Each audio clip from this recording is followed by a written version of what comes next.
आज है 9 दिसंबर और रेलवे ग्रुप डी के सेकेंड शिफ्ट का एग्ज़ाम ख़त्म हो चुका है और उसका कुछ ओरिजिनल प्रश्न है। वीडियो अच्छा लगे तो इस चैनल को सब्सक्राइब कर देना। पहला प्रश्न है, कम वर्षा और तेज हवा वाले क्षेत्र के लिए सबसे उपयुक्त सिंचाई विधि कौन सी है? तो ड्रिप सिंचाई या इसी को कहते हैं टपक सिंचाई। अगला प्रश्न है, एटीपी का निर्माण खाली स्थान में होता है, यानी एडोनेसिन ट्राइफॉस्फेट का निर्माण खाली स्थान में होता है, तो इसका निर्माण होता है माइटोकॉन्ड्रिया में। अगला प्रश्न पूछा गया था ऊर्जा संरक्षण के नियम के बारे में, और इसका ऑप्शन तो नहीं हमें मिला, लेकिन ऊर्जा संरक्षण के नियम के बारे में कुछ जान लो। ऊर्जा संरक्षण का नियम कहता है ऊर्जा को ना तो बनाया जा सकता है और ना ही नष्ट किया जा सकता है। अगला प्रश्न है, निम्नलिखित में से कौन सा संतृप्त हाइड्रोकार्बन है? तो ब्यूटेन संतृप्त हाइड्रोकार्बन का उदाहरण है। अगला प्रश्न है, 2025 में किस बैंक ने अपने ग्राहक को सामान्य बचत खाता पर जीरो बैलेंस रखने की सुविधा प्रदान किया है? तो ऐसा करने वाला बैंक है जिसका नाम है केनरा बैंक। अगला प्रश्न है, अहिल्याबाई होल्कर की 300वीं जयंती के अवसर पर शुरू किए गए आदित्य शक्ति अभियान के संदर्भ में बताइए अहिल्याबाई होल्कर के गांव का नाम क्या था? तो उसके गांव का नाम था चौंडी, यानी ऑप्शन नंबर बी सही आंसर है। अगला प्रश्न है, हाल ही में आंध्र प्रदेश के उप मुख्यमंत्री कौन से अभिनेता बना? तो पवन कल्याण। अगला प्रश्न है, एशियाई कुश्ती चैंपियनशिप 2025 में मनीषा भानवाल ने 2021 संस्करण के बाद भारत का पहला स्वर्ण पदक किस महिला भार वर्ग में जीता?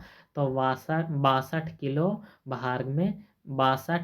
भार में ये स्वर्ण पदक जीता है। अगला प्रश्न है, 2025 में बांस उद्योग नीति को सर्वप्रथम किस राज्य ने लागू किया? तो महाराष्ट्र।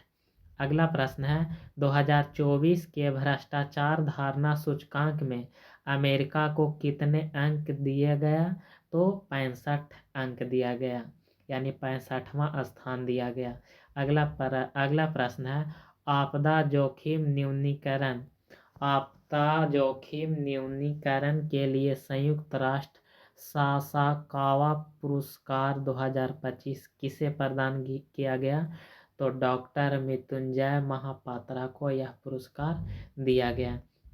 अगला प्रश्न है, 2025 में अरुणाचल प्रदेश में तितली की कई नई प्रजाति दर्ज की गई। इनमें से कौन सी तितली पहली बार देखी गई? तो यूथालिया मलक्काना पहली बार देखी गई। अगला प्रश्न है, ठोस द्रव गैस में जाने पर ध्वनि की चाल कैसी होती है? तो कम होती जाती है, यानी ऑप्शन नंबर बी सही आंसर है। अगला प्रश्न है, यदि किसी वस्तु का द्रव्यमान 5 kg और उसका त्वरण 2 मीटर प्रति सेकंड स्क्वायर कार्य कर रहा है, तो उस पर लगने वाला बल कितना होगा? तो इसे हल करिएगा तो इसका आंसर निकल कर आएगा 10 न्यूटन, यानी ऑप्शन नंबर सी सही है। अगला प्रश्न है, यदि किसी व्यक्ति का वजन पृथ्वी पर 96 किलोग्राम है तो चंद्रमा पर उसका द्रव्यमान कितना होगा? तो द्रव्यमान कहीं पर बदलता नहीं है, तो चंद्रमा पर भी उसका द्रव्यमान 96 किलो ही होगा। द्रव्यमान अलग होता है और भार अलग होता है। अगला प्रश्न है, वीवी टेक्नोलॉजी समिट 2025 का आयोजन कहाँ किया गया? तो इसका आयोजन पेरिस में किया गया था, फ्रांस की राजधानी पेरिस में, यानी ऑप्शन नंबर सी सही है। अगला प्रश्न है, उत्तल लेंस में जब वस्तु को फोकस दूरी के दोगुना से अधिक दूरी पर रखा जाता है तो प्रतिबिंब कैसा बनेगा? तो प्रतिबिंब वास्तविक, उल्टा और छोटा बनेगा। अगला प्रश्न है, इसरो ने 2025 को किस नाम से संबोधित किया? तो गगनयान वर्ष से संबोधित किया, यानी ऑप्शन नंबर सी सही है।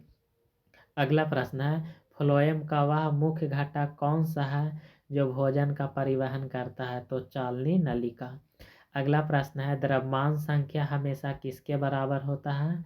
तो द्रव्यमान संख्या हमेशा प्रोटॉन और न्यूट्रॉन के योग के बराबर होता है, यानी ऑप्शन नंबर सी सही है। अगला प्रश्न है पीएच स्केल का रेंज आमतौर पर कितना होता है, तो 0 से 14 के बीच होता है। अगला प्रश्न है अप्रैल 2025 में भारत के 107वें राष्ट्रीय उद्यान के रूप में किसे अधिसूचित किया गया, तो सिमलीपाल राष्ट्रीय उद्यान को अधिसूचित किया गया।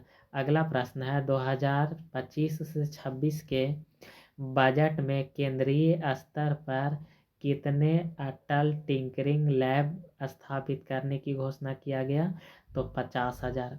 अगला प्रश्न है टाइगर ट्रम्प अभ्यास मुख्य रूप से किन किन देशों के बीच होने वाला एक संयुक्त अभ्यास है, तो भारत और अमेरिका के बीच टाइगर ट्रम्प अभ्यास हुआ है। अगला प्रश्न है शूटिंग के क्षेत्र में 2025 का मेजर ध्यानचंद खेल रत्न पुरस्कार किसे दिया गया, तो यह पुरस्कार मनु भाकर को दिया गया था।